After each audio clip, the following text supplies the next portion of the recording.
There's something about it. They've got a super strong chip on their shoulder. I don't know if I totally have that. I had a pretty good life. So I don't know if I have enough of a chip to be at the super, super top, nor do I necessarily desire that. Like the mountain gets smaller as you go to the top. I'd rather be with some homies and have a good time. All right, what's up, you sexy beasts? It's your boy, Never Late, a.k.a. Rabbi Can't Lose, a.k.a. Noah Kagan. In today's episode, I talk with Neville Medhora from copywritingcourse.com. That's with 2 Ks. Neville is one of my best friends in the world and is hilarious. He's also an Eagle Scout, ladies. If you don't laugh 3 times in this episode, hit me up and I will Venmo you $1. In this conversation, you're going to learn 3 big things. Numero uno, how life is way better than you realize and tactics to help you enjoy it more. Number 2, really interesting ways Neville learns and implements things from unexpected people and places. Number 3, unconventional business things that help him make over $100,000 using Google Docs, how he schedules with customers. You're going to learn these 3 things and have a bunch of fun listening to this episode. Enjoy. Quick plug. If you're in an online business and like making more money, use sumo.com. That's it. It's the easiest and most affordable tool to collect, send, and monetize your business. If you like email, if you like making money, if you like doing less work, go check out sumo.com. Shout out section. All right, special shout out to listener Brandon Pearsall of crown.coffee. This honestly made my whole holidays. He randomly recognized me at an Apple store. It was the highlight of my holiday. So I want to recognize him and other listeners like yourself. So tweet me that you listen to the show and let me know your name and URL, and I'll pick one of you to feature in my next episode. Shout out! All right, so for anyone who doesn't know, which is all of you, this is Neville Medhora. He runs nevblog.com. It's probably the 60,000 popular Indian blog in America. And he also writes copywritingcourse.com with 2 Ks. Yes. And then you make over 6 figures. We're going to not say the number. Teaching people how to use words. What if it was like 6 figures, but of like Venezuelan dollars or something? 6 figure. I also run swipefile.com. Oh, do you? That's one of the ones I'm like oddly very proud of. Well, we can go on that. But I guess one thing I wonder with you is that you have such a unique personality. Mm-hmm. You're funny as shit. Like, you're literally the Indian Larry David.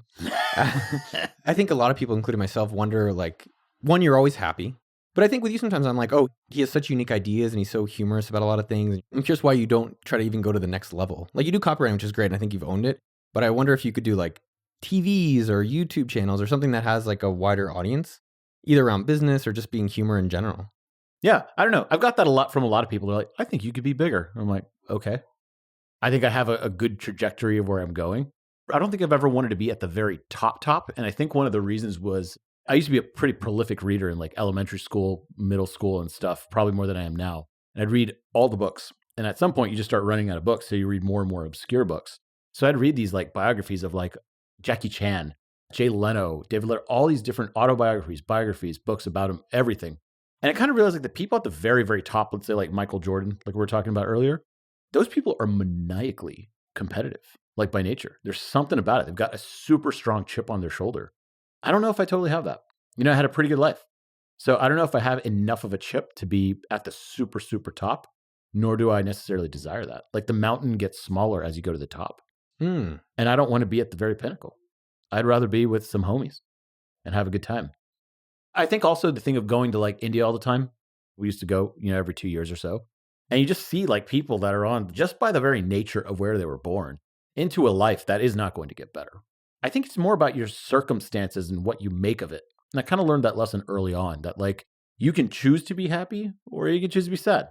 I don't know. And I think a lot of people over here, they grow up in like these air-conditioned environments and complain on Facebook, life is so hard, as they're using $1 trillion infrastructure in an air-conditioned house, living on the 17th story of a building that in the last 100 years wouldn't have been possible.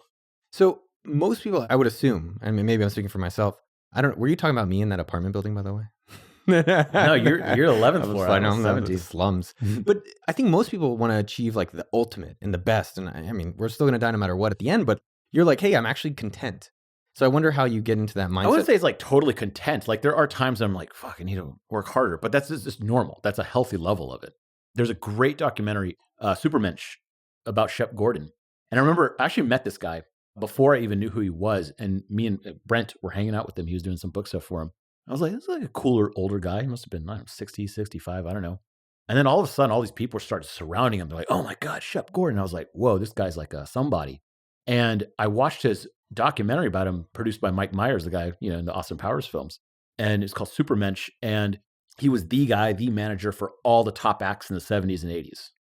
He had a really interesting quote of like, I don't think that ultra amounts of fame has brought anything positive to anyone that gets it. And I was like, whoa, that's a hell of a big statement coming from this guy. I think it's true. Like once you start getting so recognizable that you have to seclude yourself. And I think it just drives you mad at some point. And I've never wanted to become that famous. There's like a price you're willing to pay, and I'm not willing to pay that price. That make sense? Yeah. I guess, how do you figure out how high you want to go? I'd rather be rich than well known. Okay. Yeah. That was that Bill Murray quote I told you about on Howard Stern. Howard Stern was like, Bill, what does it feel like to be rich and famous? And Bill Murray, with his little eclectic style, looks back and he's like, just try being rich. And I was like, that is the most brilliant thing I've ever heard. Like, why do you need to be famous? Just be rich. What do you think other people are doing? We've been friends 10 plus years, and a lot of people, like, they're not as happy as you. What are we doing wrong? One of my friends was just like, I think it's a chemical thing. And my answer is, I don't know if that's totally true, but I also don't know. I think some people focus on a lot of negatives all the time, or they watch shows that I think make them sad and stuff like that. They really like surround themselves with media and stuff and friends that just are sad. Well, I think there's different ways of it. For me, I think it's nice to have conversations where you have meaningful conversations versus just like, let's talk about the weather, or you see the sports game, or how's the work stuff. Like this. No, I think, who knows? I do think we default to the negative. That's actually really interesting. I think if you back up, maybe this answers your question a little better. I've talked about with you a lot this already, but the concept of I want to die at 85. And if I'm not dead by then, I'm going to do it. And so a lot of people are like, is that suicidal? I'm like, no, it's 49 years in the future for me. I'm 35 now.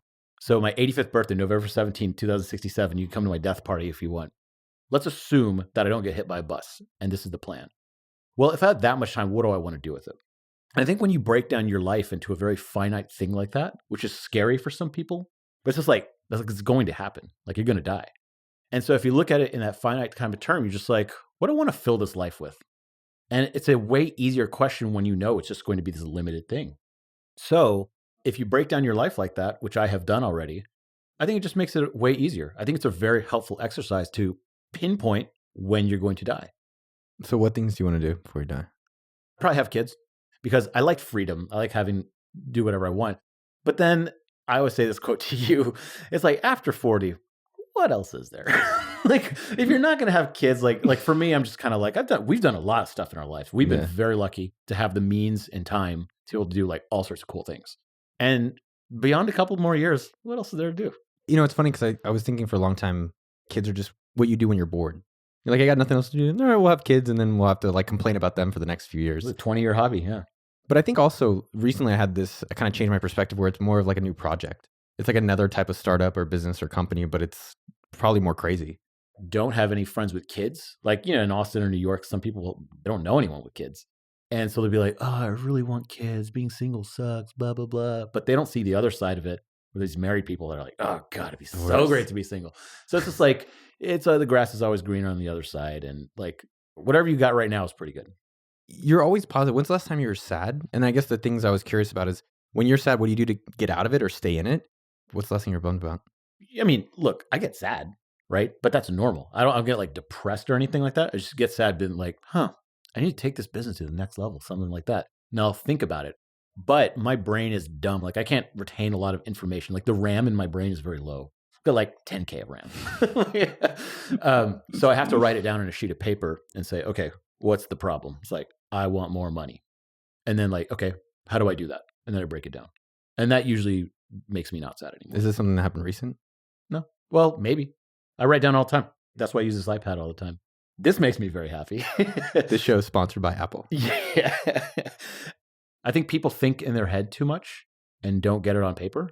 That's a real problem. You just go in circles, yeah. So when's the last time you were jealous of someone? I get competitive if I see someone like maybe in my field that's doing something that I was like, fuck, I wish I could have done that. I get competitive about it for sure.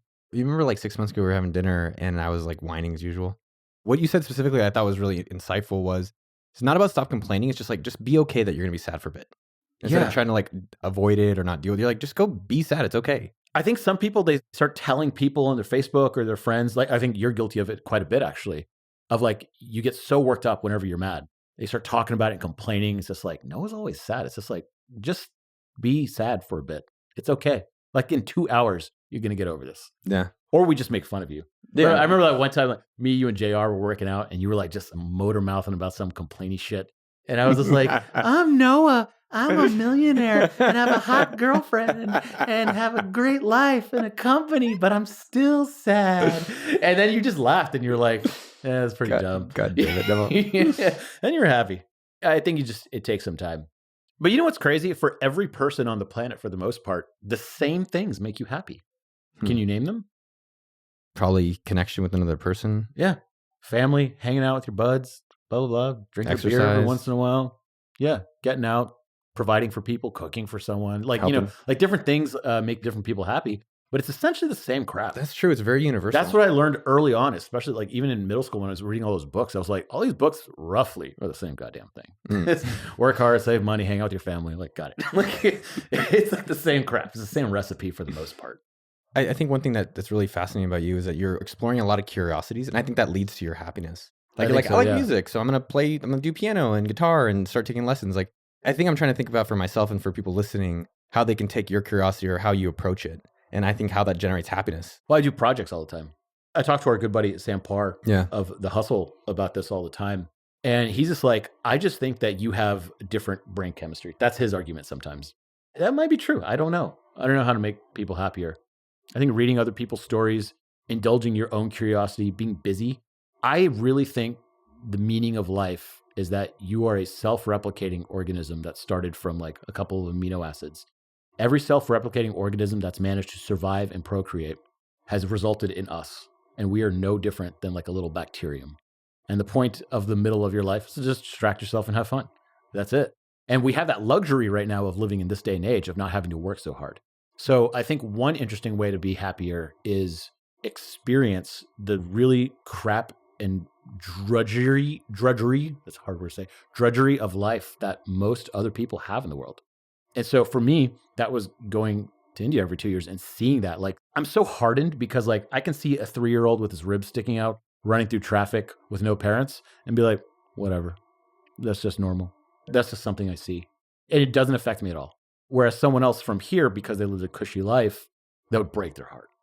So I don't know. I think there's something about understanding how hard people worked in the past just to stay alive. Like in 1920s, like there was a campaign slogan for presidency where it was like 2 chickens in every pot.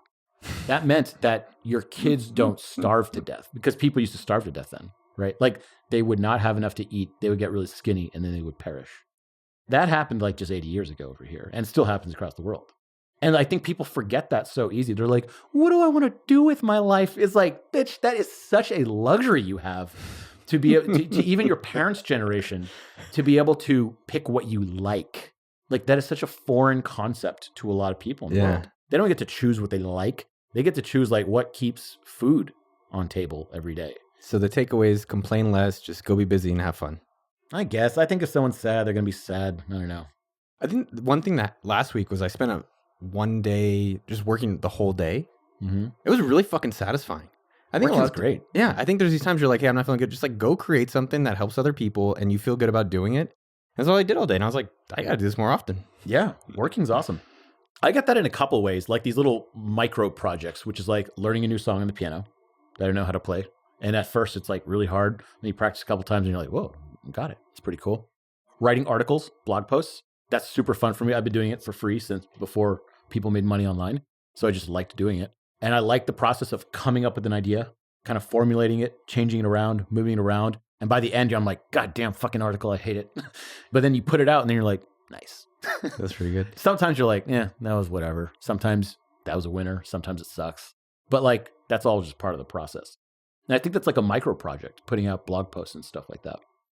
I want to go back just 1 second. You, as a kid, you were reading a lot of books? Tons, yeah. Were you a loner at all, or? No, not at all. I had a lot of friends. And I think I read a much wider breadth of stuff than most people. And most people weren't reading biographies of Nikola Tesla in 6th grade. And I would go through the library stacks because I'd read so many books and I would pick out random books. I would literally cover my eyes, poke out a book and grab it, and I would have to sit there and read it. I could speed read it or skip over chapters if they sucked, but I would have to read the entire book. And I remember picking up this male midlife crisis book. This must have been in high school, early high school. And it was like I saw into the future. And she gave all these examples of different people and why they had midlife crises. So, and I feel like when they feel like they missed out or they could have been something else, but they had all these responsibilities they had to take care of, that was very impactful to me. And so how did that impact you? What do you think that led you to start doing? I think it made me realize, like, once you get married and have children, that's kind of one of those things that's hard to get out of.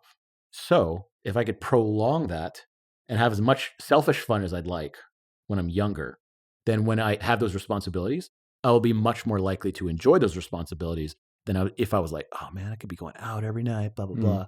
Whereas now I've done that and I naturally have gotten tired of it more.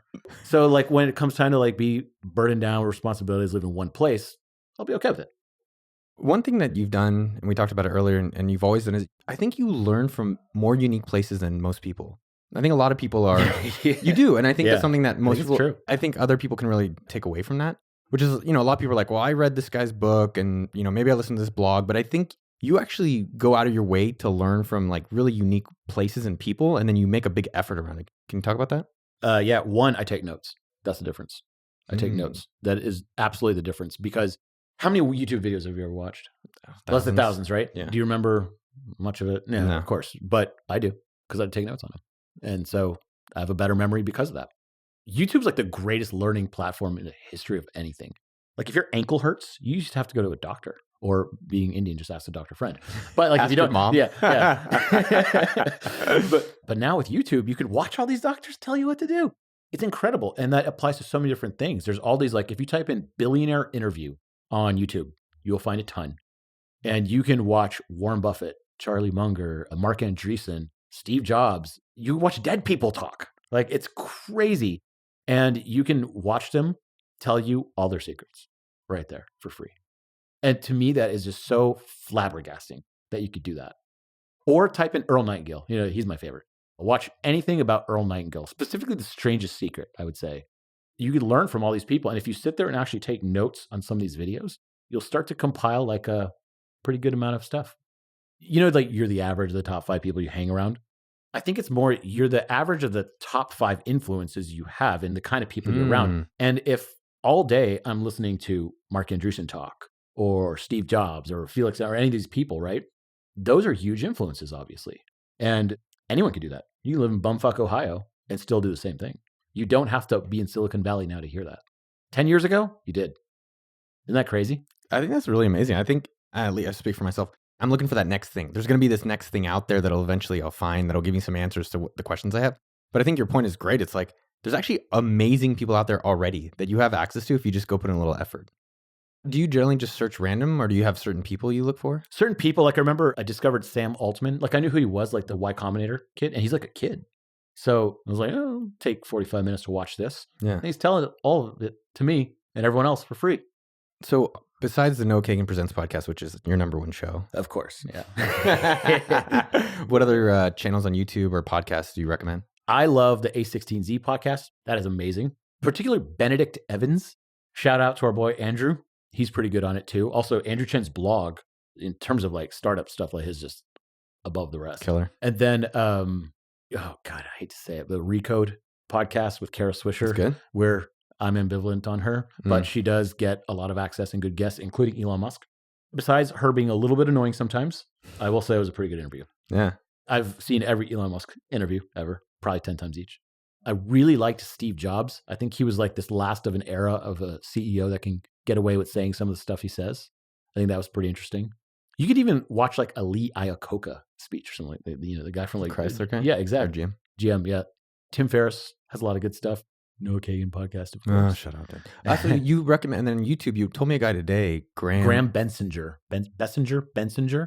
He's a sports interviewer who just started bringing a camera to like events and interviewing these people. He has the best interviews for sports stars, and now he's branching out to like non-sports people. I think he just interviews interesting people.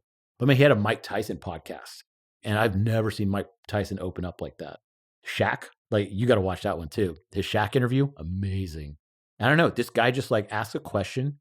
He's very non-threatening, and he just shuts the fuck up and lets them talk. And whenever they stop talking, he continues to stop talking and just lets them keep going. But yeah, you can learn a lot from that because he's interviewing the top people in the field or people who have like fallen from glory and stuff like that. I've listened to a couple Lance Armstrong podcasts recently. Pretty good. Yeah. And it's interesting because he was like defamed through that whole like doping thing or whatever. I feel like he's free to say anything he wants now. and there's something interesting about that.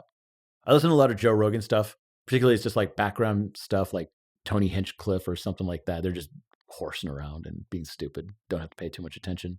Yeah, like comedy or things Yeah, like it's just that. in the background while I'm vacuuming or some crap and I can't hear How it. often are you vacuuming? Every once in a month. Did you listen to the Joe Rogan Matthew Walker podcast? No. So my buddy Eric Southwell, shout out, told me to listen to it.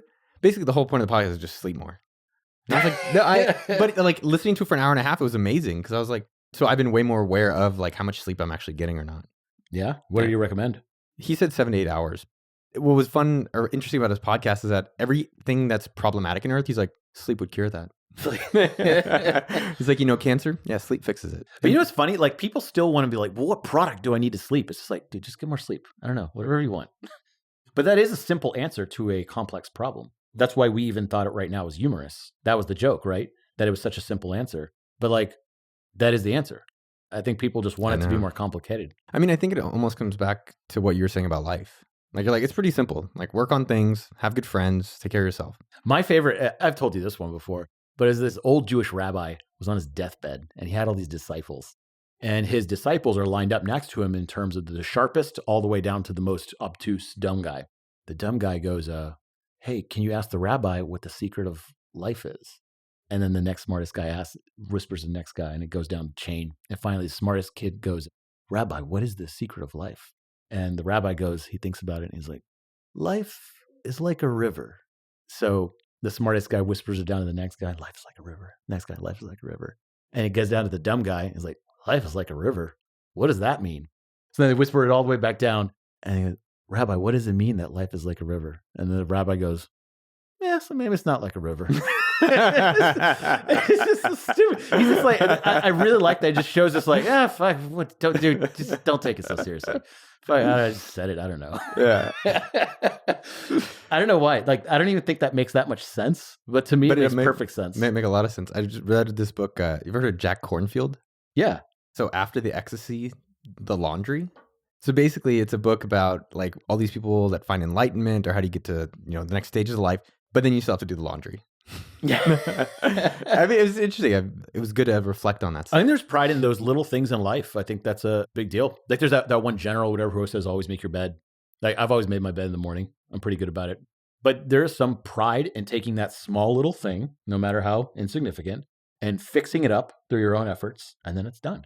Sometimes like when I like make my bed or something, I think I'm thinking someone's watching.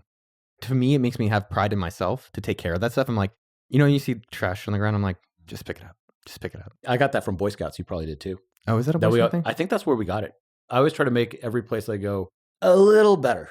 And I think that came from Boy Scouts in terms of like, if I see a piece of trash and it's right next to a garbage can, I'll pick up the soda can and stick it in. You know, it's not that big of a deal. It takes very little time. I don't care about germs. I'll be fine. Right. So I try to do that as much as I can. If the soda can's really far from the trash can, maybe not. Sometimes it's satisfying just seeing your work resolved. Do you do projects? I feel like you don't have like a lot of curiosity stuff. I play piano.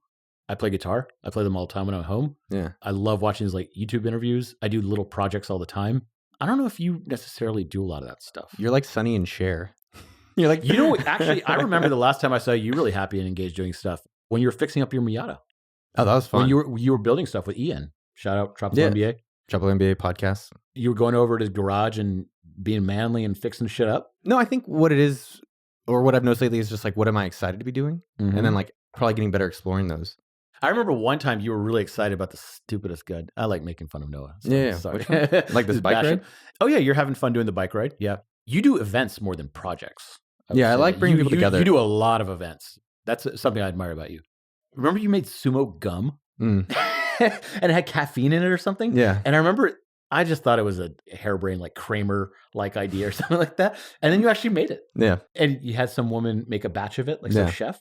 I remember it wasn't good, but you did it. Yeah. And you were so happy about that. Your smile on your face was just like crazy. You're like a little boy or something like that. Because I was fucked up on caffeine. This brother. I'm like, I'm fucking ready. No, but I remember thinking like that's the kind of like interesting exploration, kind of like Richard Feynman, like just curiosity of just like stuff. How do you feel about shaping the future? Or what do you think about it for yourself? Sometimes that holds me back and sometimes it excites me about like, all right, people are doing this crazy stuff. Like, how do I do that myself as well? Do you really want to do that work? You see like Elon Musk, SpaceX or something. Do you really want to be doing that work or do you just kind of want the recognition for it? No, maybe there's something about the second part. Yeah. I think a lot of people like, I wish I could do that. But it's just like, do you really know what that involves? Like, are you willing to sacrifice what it takes to actually have that? Yeah. Elon Musk has frequently been quoted. He says it all the time. He's like, I don't think it's as fun to be me as people think. And I believe him. So yeah. I don't think you have to change the world. Bill Gates' first company was, they make those sensors that track how many cars go over a road. Yeah, for lights and shit like that. Yeah. So they all started off as dumb things. Apple started off the same way. They made like a hacking device or something like that. Yeah, for phones and shit like that. But they weren't trying to change the world. In fact, it was almost like a criminal device, like, if you think about it. Yeah, they were just scratching a curiosity, making some fun projects. People always try to change the world. And I'm like, what do you mean when you say that? Like, I just want to make an impact. I'm like, no. Define what you mean with numbers. And they can't do it. Someone said it to me, well, it's like, what are you procrastinating on? Like, where are you spending your procrastination? And that's maybe something that you should be working on. So I think, yeah, it's great. I'm going to think more about curiosity. Yeah. When Elon Musk talks about it, I'm not trying to change the world. It's just like they're trying to make a rocket that has a better specific impulse than the previous generations of rockets. That's just a hard engineering problem. That's a number they can peg their impact on the world to. I think most people don't have that. One thing I went to SpaceX, a friend of ours got a tour there. The two things that were most amazing about going there, besides like what he's doing and all that stuff, was number one was their mission. But he's basically like, I'm trying to colonize Mars so that we can have a future in our society. I thought that was just so powerful and how that can relate to my company at Sumo or other people's businesses where it's like, holy shit, like, why are you doing this? I think my why for a lot of stuff I do is like, one, I was writing for free already. My procrastination was doing stupid articles online. And now you get paid. And now I somehow get paid for it. Yeah. Well, okay. So speaking of stupid articles, so your why is that you just like writing? I mean, it's something I've always done and I probably will do for free no matter what. Well, one thing about that I wanted to bring up in the show was your Google Docs when you do your calls. Mm-hmm. So I started doing that in the past month and it's transformed how I've like interacted with people. So explain. Basically with sumoride.com, which is the charity bike rides we put on, one of the donation levels is people donate and then part of the donation is I'll chat with them for an hour about their business. And I would do these calls and about half of them were great and half of them were draining. And they're great people. All of them were nice and I appreciated the donation, but I was just like, there's just no point. It doesn't help them. It doesn't help me. And they forget everything after. Yeah. And they're like, oh, okay, that was just an hour. And they think I'm going to do something magical, which I won't. And so I was talking with you about it and I was like, how can I improve my consistency and the likelihood that when I have a call, it's fucking great.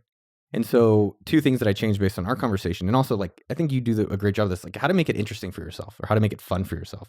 So two things I did is that now before the calls, I say, what's one thing we can finish or talk about? The silver bullet. Yeah. Just tell me one thing that we could walk away from this call that will change your life or make this call the best you had this year. And so that one has been good because they'll send me 10 questions, like which one? And then they'll just pick that one. And the second thing that you've done or recommended, which I do now, is the Google Docs. So I think a lot of times when we do consulting calls or when you're helping someone, it's like, yeah, let me just give you some theories. Yeah. Or let me give you some suggestions or samples. And so now when I do the calls, I'm like, let's get on video and let's have a Google Doc and you have your one question. Then let's go over the answers that we're going to put in there for you to go do. Video is crucial. Yeah. I insist all clients be on video, but you can tell what they're into and what they're not. Like I can see in their eyes, I'm like, you should do this. And I'm like, okay, I could clearly tell you're not going to do this. I'm like, why? And they're like, well, I want, and then we get to the real heart of it, right? Yeah. And the Google Doc is this, so you can write shit down because you forget all that shit. Do you know what I've realized by doing these calls? I've had a few people really like homework. So I think they like the tangibility of having a document. And I think we're so conditioned from our youth that I'm like, hey, here's homework for you to go do. They're like, I have homework? And they do. They love it. Accountability. Yeah. They want someone to go do it. Well, they also probably already respect, admire you. That's why they paid for it. And so like, they don't want to let you down. Yeah. And they also paid a lot of money for it, right? They didn't pay $10. There's a lot more zeros on that number. And so they take it more seriously. Yeah. I love consulting calls. So long as there's a tight box around what they can do. They can't email me before or after, unless there's an update. We meet at a certain time. If they miss it, their payment's gone. I keep it. Oh, really? Yeah, because dude, if you blocked out 3 to 4 for me, I did not do that for someone else. So it's lost revenue for me. So yeah, I keep the money. I think it's you know what? They show up next time.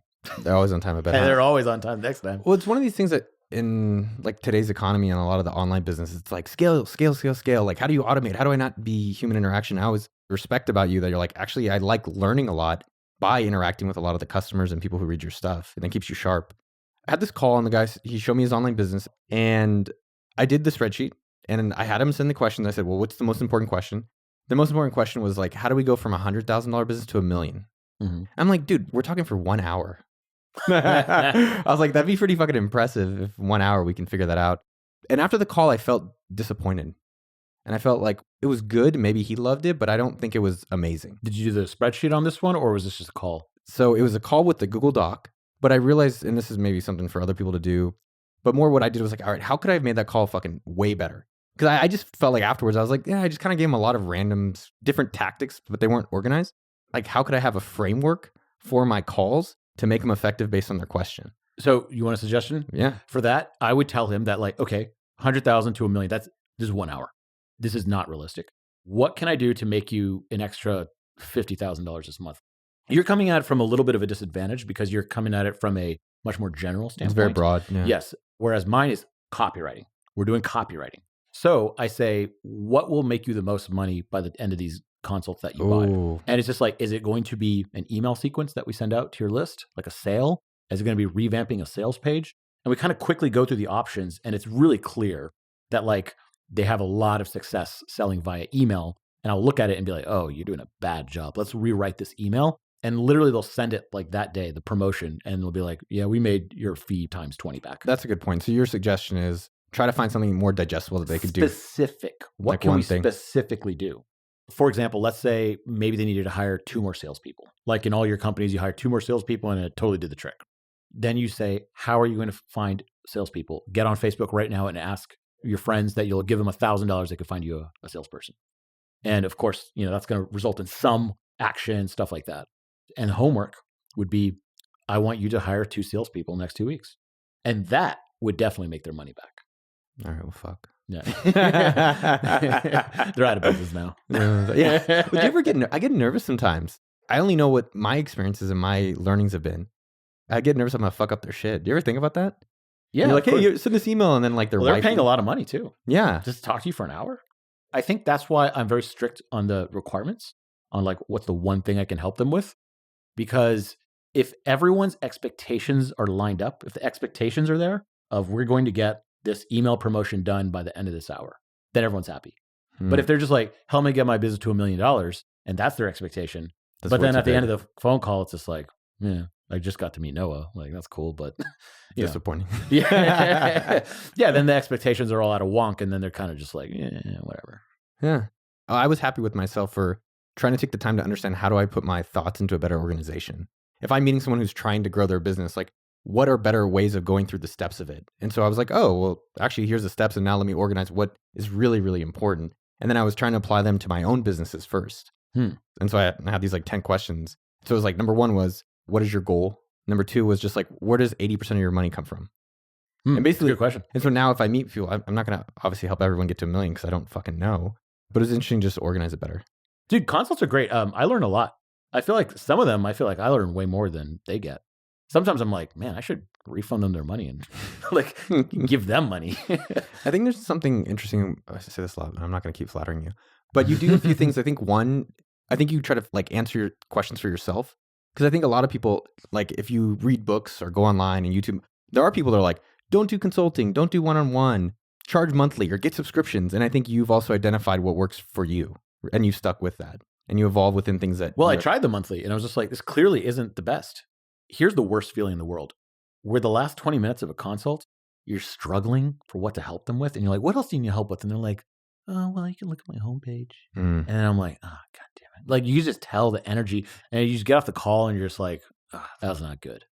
And so if I rope them in and kind of force them into that monthly thing, sometimes they don't need help from me every week. What other insights or things have you evolved with your business? One thing I've learned is like, I think most people, like especially rich people, they end up making a lot of their money outside of their core competency, which I kind of start to realize is more and more often. So for example, a lot of people like that we know, they'll have a business, but they'll make most of their money because they like invested in Uber or something like that, right?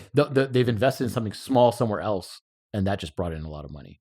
So like for you, you can run sumo and stuff like that and then invest it in real estate. And ultimately you may make more money from real estate or something else. I think what really works in the public eye, so what like gurus, and I could be accused of being a guru, of course, too. I think what they tell you is sometimes not the really good stuff. So for example, when something really works, Joe Sugarman, he talked about the 1-800 number credit card ordering back in the 60s or 70s. He was the first one to do it and it was working so well that he just shut up about it. And all his friends were like, hey, Sugarman, we're seeing your ads in Popular Science. How are those credit card number things working? He's like, oh man, it's rough. We're paying all this money. No one's fucking buying, blah, blah, blah. In reality, he was fucking raking it in. Interesting. And he kept it quiet as long as he could until AT&T published a case study about him being like, this guy's making like $3 million a month. And he's like, God damn it. I'd be careful to follow like common advice like that. I'm always skeptical of like a lot of these gurus with cool planes and cars and stuff like that. Some of it's good, some of it's not. You also do like learning from people online. And so I think it's kind of challenging. How do you filter what's real and what's not real? I think you just kind of tell. I don't know. That's a good question. Well, I always think that's what intelligence is. But I think we also had good backgrounds. You're Jewish. I'm Indian Jewish. No, but I think intelligence to some extent is filtering like who to go ask for questions from, who to listen to, and then how to make your own decision with those inputs. I think a big influence in being Zoroastrian, we had a very tight-knit community. There's a lot of business owners. And I got to like get mentorship from a lot of them. And I remember the first guy was one of my friends. His dad owned a big real estate company. And I was like, what do you do? I asked him in 10th grade. Because I would ask my parents, I'm like, how can he donate this much money to our church when like, that's like more money than our house costs? And so I asked him and he was like, yeah, come hang out at the office. And so he paid me $10 an hour. I didn't even know what a job was at the time or anything. He paid me $10 an hour to just go follow him around. And he like showed me what he did and all that kind of stuff. And I realized I was like, I thought of this guy's like a CEO, some sort of like, up on a pedestal kind of thing. It felt very blue collar, actually, what he did. He went around to all his properties. He'd see like a pile of crap in the corner over there, write it down and tell someone to go fix it. He'd see a clogged toilet, go tell someone. I was like, you do this? This seems like almost easy. And I remember watching him sift through deals, like real estate deals, and he'd look through like hundreds a day. They'd print them out. And he'd look at them like, yeah. And every once in a while, after like several hundred deals, he'd be like, whoa. Like something would just be like a steal. He couldn't believe.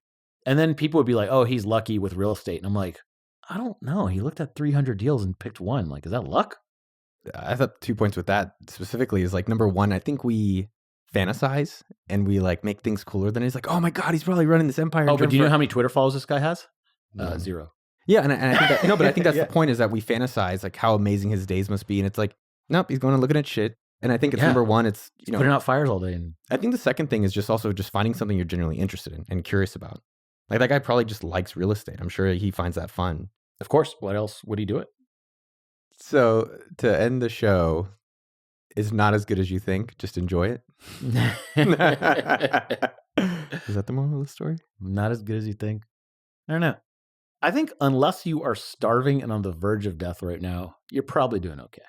But that doesn't really help. It's just like, finish your food. There's kids in Africa starving. It's just like, yeah, but I've got problems here too. It was interesting for me to try to remind myself, which it's hard. But it's like, wow, you have everything you need. Like, I think for myself, it was like, I want more of this stuff. I want the next thing and the more thing. And it's like, why don't you just take a step back and look at what's already going on? It made me actually really appreciate more. Not to say I can't want more and grow and all this stuff, but just kind of appreciating it more. That was fucking great. Yeah. I think sometimes these answers are pretty simple and people don't want to believe it. So maybe just doing the dishes well is part of the answer. Maybe just making your bed really nice, no creases. Maybe that is part of the answer. And those things gradually add up to make a satisfied person, I think. It doesn't have to be this one big grand, I'm going to make a rocket, blah, blah, blah. It's like, it doesn't have to be like that. Do you think the world gives you everything you'll need? I don't even know what that means.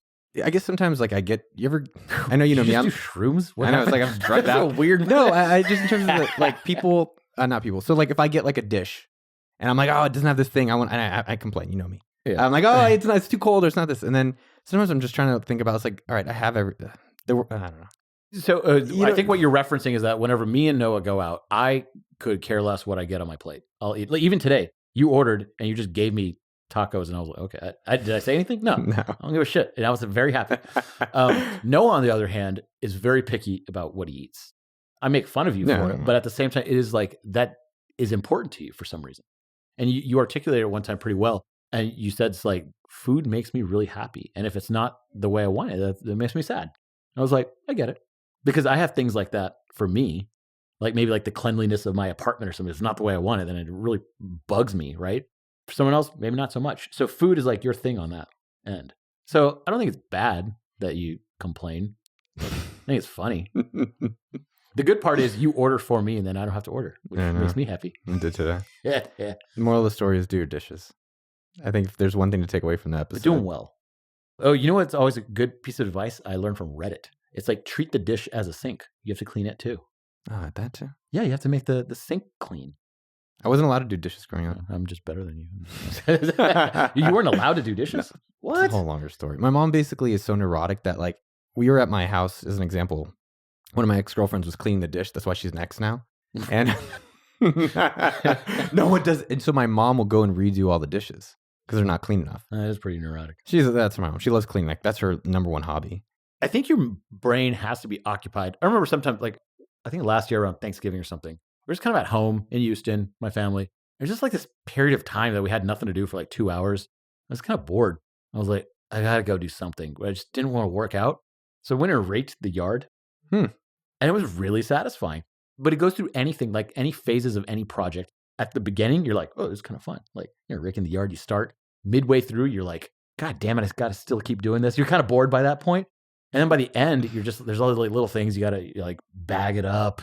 And I'm like, I just wanted to rake for a little while. But I think going through all three stages, like beginning excitement, middle kind of like drudgery, and then the last part of like buttoning up, dotting all the I's, T's, Totally. etc. There's something rewarding about that. That's a wrap. I hope you liked the episode. First, if you like this episode, text a friend you love them. Yo, dog, let's go sledding together. Yay!